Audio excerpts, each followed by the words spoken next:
大家好，我今日想同大家分享一首古詩，叫《村居》。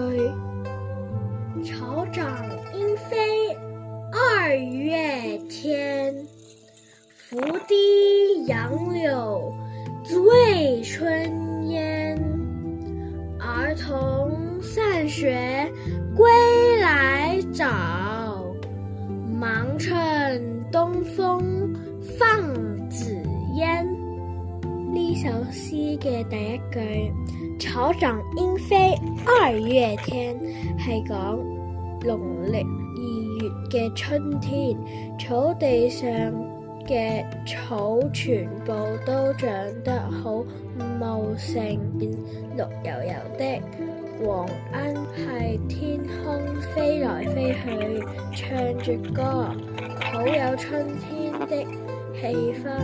呢一首詩嘅第二句，拂堤楊柳醉春煙，係講河邊的楊柳，像春風一吹就輕輕掃過，擺嚟擺去，像飲醉咗一樣。呢一首詩嘅第三句，兒童散學歸來早，係講小朋友放學之後不要留在學校好耐，好早就已經可以放學，一路上蹦蹦跳跳，他們真開心。嚟到詩嘅最後一句，忙趁東風放紫煙，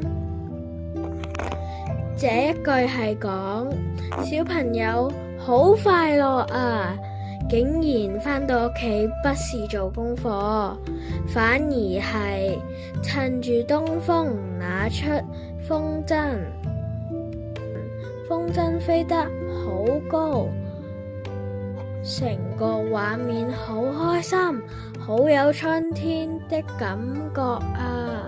今日講住咁多先，你有冇其他詩歌可以同我哋分享啊？